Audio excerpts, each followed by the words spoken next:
छत्रपती शिवाजी महाराजांनी 17व्या शतकात स्थापन केलेले मराठा साम्राज्य हे त्यांच्या नेतृत्वाखाली प्रचंड प्रभावी आणि शक्तिशाली बनले। मात्र शिवरायांच्या निधनानंतर मराठा साम्राज्याची परिस्थिती बदलली।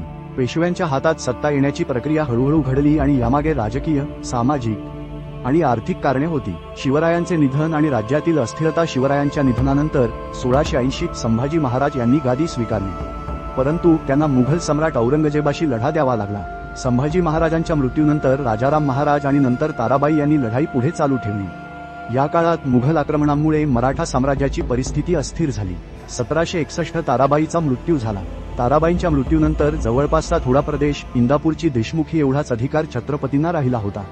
त्याआधीच मराठ्यांच्या सत्तेचे केंद्र पुणे होऊन पेशवे मराठी राज्याचे सर्वेसर्वा झाले। त्यामुळे पेशव्यांनी छत्रपतीकडून राज्य काढून घेतले असे म्हणायच्या आधी त्या काळी परिस्थिती अशी निर्माण झाली याकडे लक्ष दिले पाहिजे।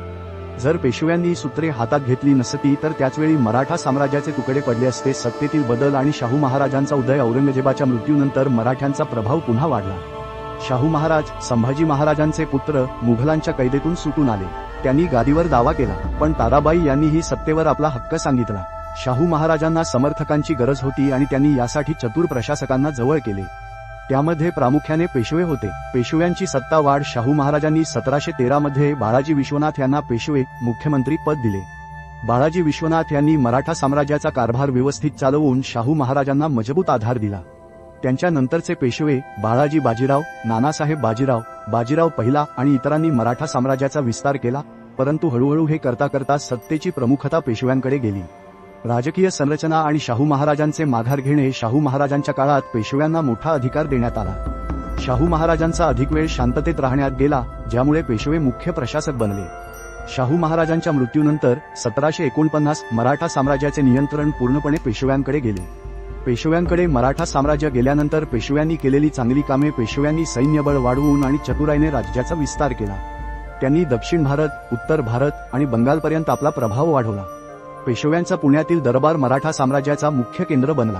पेशव्यांनी शिवाजी महाराजांच्या स्वराज्याच्या कल्पनेचा विस्तार भारतभर केला। त्यांनी मराठा साम्राज्य दक्षिणेत तंजावरपासून उत्तरेत दिल्लीपर्यंत पोहोचवले। या विस्तारामुळे मराठ्यांचा प्रभाव मोठ्या प्रमाणात वाढला। प्रशासन आणि अर्थव्यवस्था। पेशव्यांनी कर प्रणाली सुधारली आणि आर्थिक व्यवस्थापन प्रभावी केले। बाळाजी विश्वनाथ आणि नानासाहेब पेशवे यांनी महसूल संकलन व आर्थिक धोरणे मजबूत केली। स्वराज्यात स्थैर्य निर्माण करण्यासाठी त्यांनी प्रयत्न केले। सैन्यबळाची वाढ। शिवाजी महाराजांच्या गुरिल्ला युद्धनीतीपेक्षा अधिक मोठ्या स्तरावर लढाया लढण्यासाठी पेशव्यांनी मोठे सैन्य उभे केले। त्यांच्या नेतृत्वाखाली मराठा सैन्याने अनेक महत्त्वाचे विजय मिळवले। राजकीय डावपेच आणि मुत्सद्देगिरी। बाळाजी विश्वनाथ आणि बाजीराव पेशवे यांनी उत्तम राजकीय मुत्सद्देगिरी वापरून मुघलांशी आणि इतर राजकीय शक्तींशी यशस्वी वाटाघाटी केल्या। पेशवाईकडे खऱ्या अर्थाने सूत्रे फक्त 25 वर्ष राहिली। त्यात नानासाहेब यांनी 11 वर्ष, नंतर माधवराव यांच्याकडे 12 वर्ष, नारायणराव याकडे 1 वर्ष, रघुनाथराव यांच्याकडे 1 वर्ष राहिली। माधवराव आणि नानासाहेब यांनी कधी छत्रपती यांना डावलून निर्णय घेतल्याचे ऐकिवात नाही। दुसऱ्या बाजीरावने 19 वर्ष म्हणजे 1799 ते 1818 पर्यंत सूत्रे सांभाळली, पण त्यात इंदूरचे होळकर, ग्वाल्हेरचे शिंदे, नागपूरचे भोसले आणि बडोद्याचे गायकवाड, त्याशिवाय महाराष्ट्रात सुद्धा अनेक संस्थानिक पेशव्यांना जुमनास झाले। पेशव्यांकडून जशी चांगली कामे झाली तशा काही गोष्टींची विसंगत सुद्धा झाली। स्वराज्याच्या तत्वांपासून झालेल्या विसंगती। साताऱ्याच्या छत्रपतींचे नाममात्र स्थान।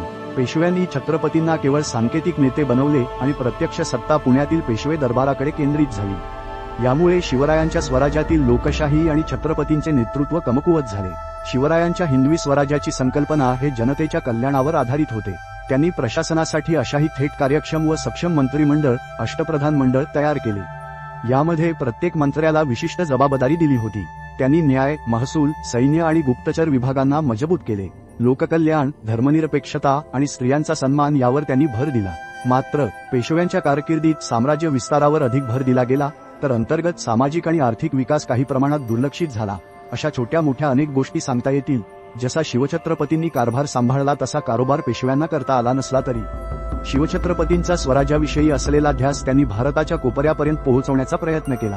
हीच गोष्ट मराठ्यांसाठी अभिमानाची आहे। तर आज आपण येथेच थांबत आहोत। आपल्या काही सूचना करायच्या असतील तर आम्हाला इंस्टाग्रामवरती जाऊन फॉलो करून तिथे तुम्ही आम्हाला काही सूचना देऊ शकता।